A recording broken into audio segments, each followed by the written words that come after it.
Silakan perkenalkan diri masing-masing. Oke, saya Dava Sihan di sini sebagai penulis, sutradara dan kreator. Oke, saya Mevi Kartika Sari. Di sini saya sebagai eksekutif produser dan kreator.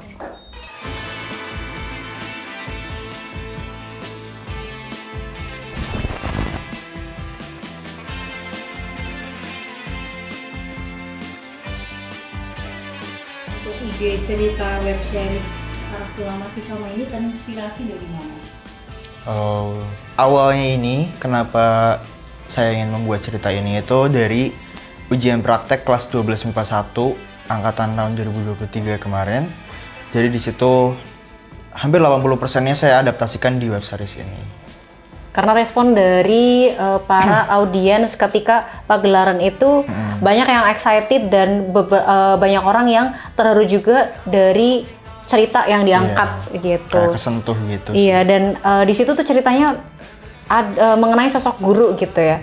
Dan kalau dari sisi saya juga melihat gitu kan dan mendengarkan banyak anak-anak yang ternyata punya masalah dalam sekolah gitu. Jadi punya masalah dengan beberapa guru, kemudian ada masalah juga dengan orang tua gitu kan. Dan ternyata nyambung nih sama cerita yang diadaptasikan gitu. Jadi kita jadi disatukan gitu ya, dan lebih kompleks lagi lah di APMS ini.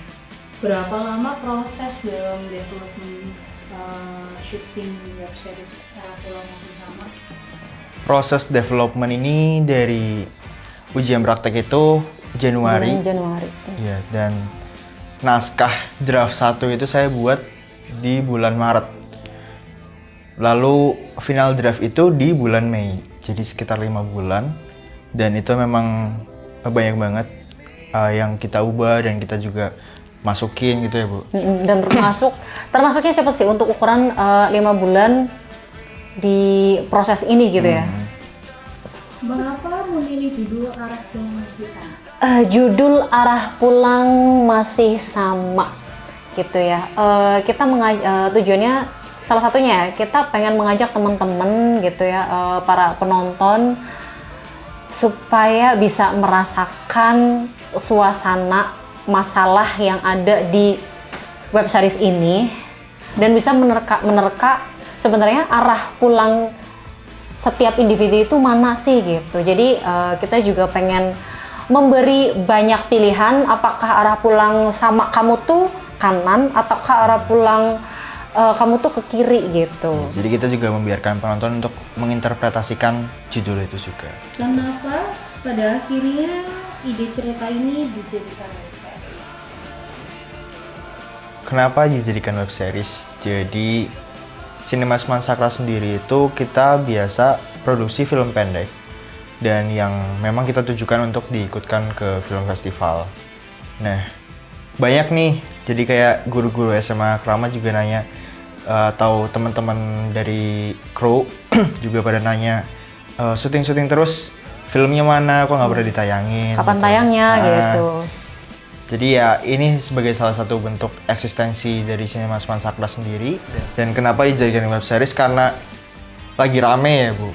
Iya betul. Karena apa ya, banyak platform-platform yang laris web series gitu kan. Apalagi kan anak SMA, anak kuliah gitu kan, anak SMP semuanya tuh suka web series gitu kan. Ini kan lagi hype juga ya di aplikasi-aplikasi yang lain gitu kan, entah dari negara Indonesia ataupun dari luar negeri itu banyak gitu. Jadi kita merasa tertantang ya nggak sih, bahwa kita bisa gitu loh. Dan itu juga tujuannya kenapa akhirnya nanti ditayangkan di YouTube. Dan tadi sebagai salah satu bentuk eksistensi Cinemas Mansakra bisa menjawab pertanyaan-pertanyaan dari guru-guru SMA Negeri 1 Kramat, terus kemudian teman-teman kita, teman-teman siswa, teman-teman kru sinema. Salah satunya banyak pertanyaan adalah syuting terus mana hasilnya gitu, kapan tayangnya gitu. Dan ini gitu kita bisa menjawab karena di project ini, project APMS, kita langsung launching, kita langsung tayangkan di YouTube gitu tanpa harus menunggu lama. Karena kenapa tambahan dikit, kenapa tidak pernah ditayangkan itu sebenarnya karena kebanyakan regulasi dari festival film itu memang tidak boleh dipublikasikan secara online. Jadi misalkan ketika mau ditayangkan, kita akan mengadakan private screening.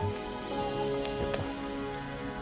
Kendala dari awal pembuatan naskah sampai menjadi web series sampai detik ini. Kendala kita adalah satu ya, apa ya? Skripnya gitu ya. Jadi dari apa ya, skrip yang dari anak kelas 12 kita ubah karena lumayan banyak perubahan, terus kemudian banyak ide cerita tuh yang ingin kita masukin gitu. Jadi tapi kan nggak mungkin kita masukin semuanya karena bagusnya cerita adalah satu cerita yang fokus pada satu masalah gitu kan, biar klimaksnya itu lebih dapet kayak gitu. Proses praproduksi sih. Jadi walaupun kita developmentnya udah lama banget, 5 bulan ya hitungannya, tapi kita praproduksi itu mepet banget, cuma kisaran 3 minggu. Saya kasih gambaran dikit aja, itu kita syuting itu tanggal 19 Juni dan praproduksi meeting pertama itu di tanggal 30 Mei. Termasuk sangat cepat Singkat sekali, banget. iya. Apalagi Iya, untuk mencari dana ya, itu sangat menguras otak, hati, pikiran, dan tenaga gitu ya. Bagaimana kita mencari Ngurus banyak, dompet juga nggak? iya, menguras dompet juga. Bagaimana kita mencari sumber dana yang bisa mensupport kita secara Finansial. di finansial gitu kan, secara mapan gitu. Kenapa harus nonton Arah Pulang Masih Sama? Ini karena pertama, misalkan kalian yang nonton ini adalah orang Tegal atau lebih tepatnya siswa SMA Negeri 1 Keramat atau alumni SMA Negeri 1 Keramat, wajib banget nonton. Karena ketika kalian nonton, pasti berasa banget. Apalagi alumni.